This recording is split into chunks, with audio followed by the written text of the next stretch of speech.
This medication is used to treat bacterial ear infections, including outer ear infections, also known as swimmer's ear, in both children and adults. It contains a combination of ciprofloxacin, which is an antibiotic, and hydrocortisone, which is an anti-inflammatory corticosteroid.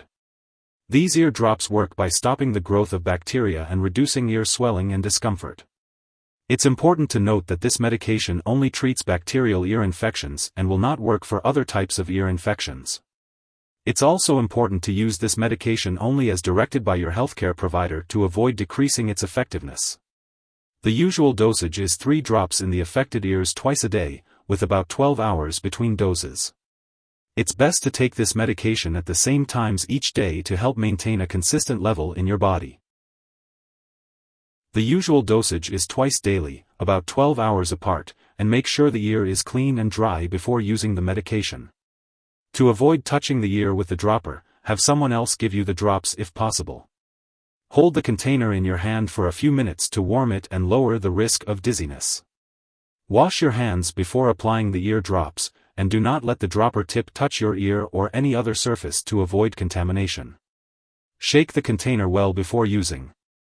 Lie on your side with the treated ear upward, and place the prescribed number of drops into the ear canal.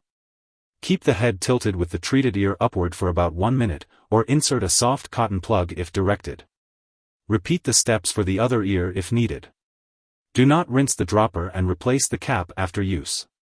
Use this medication at the same times each day to get the most benefit from it and continue using it for the full time prescribed, even if symptoms disappear after a few days. Stopping the medication too early may result in a return of the infection. If your condition lasts or gets worse after 7 days of treatment, inform your doctor. Report any fluid in the ear after treatment is completed.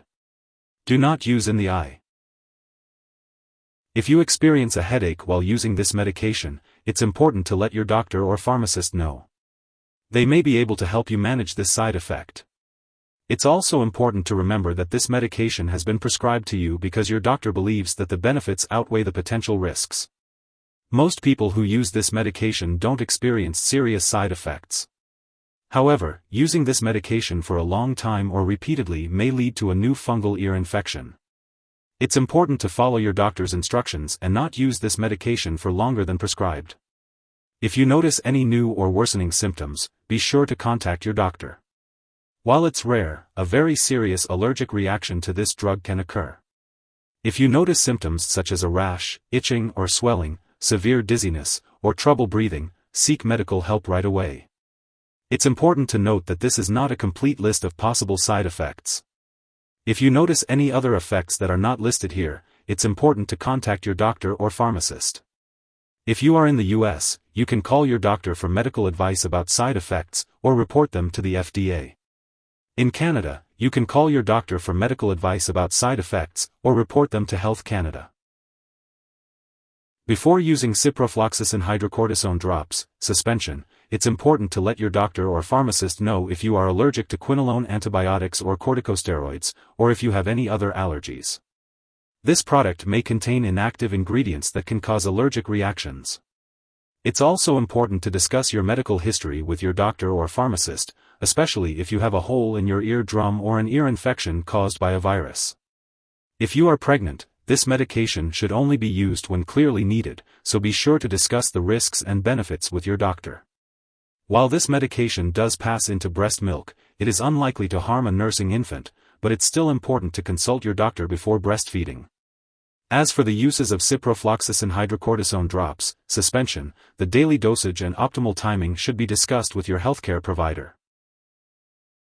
When using ciprofloxacin-Hydrocortisone drops, suspension, it is important to be aware of potential drug interactions that could affect how this medication works or increase the risk of serious side effects. It's important to keep a list of all the products you use, including prescription and non-prescription drugs, as well as herbal products, and share this with your doctor and pharmacist. It's crucial to not start, stop, or change the dosage of any medicines without your doctor's approval. This will help ensure the safe and effective use of ciprofloxacin-Hydrocortisone drops, suspension. If you or someone else has taken too much of this medication and is experiencing severe symptoms like fainting or difficulty breathing, please call 911 immediately. Otherwise, contact your local poison control center for assistance. In the U.S., you can reach the Poison Control Center at 1-800-222-1222. Canadian residents should call their provincial poison control center. It's important to note that this medication can be harmful if ingested. Remember, it's important to use this medication only as prescribed by your doctor. Once your treatment is completed, make sure to throw away any unused medication.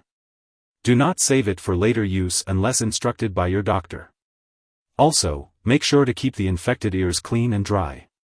Try to avoid getting the infected ears wet when bathing, and it's best to avoid swimming unless your doctor gives you the okay. If you forget to take a dose, take it as soon as you remember. If it's almost time for your next dose, just skip the missed dose and take your next dose at the usual time. Do not take a double dose to make up for the missed one. Make sure to store Ciprofloxacin-Hydrocortisone drops, suspension at room temperature and away from light, but do not freeze it. It's important to keep all medications out of reach of children and pets. When you no longer need this medication or it has expired, make sure to properly dispose of it. You can consult your pharmacist or local waste disposal company for guidance on how to do so. It's important not to flush medications down the toilet or pour them into a drain unless specifically instructed to do so. If you need more help, call your doctor for medical advice. In the U.S., you call FDA, 1-800-FDA-1088. In Canada, you may call Health Canada, 1-866-234-2345. Wishing you good health. Thanks for watching.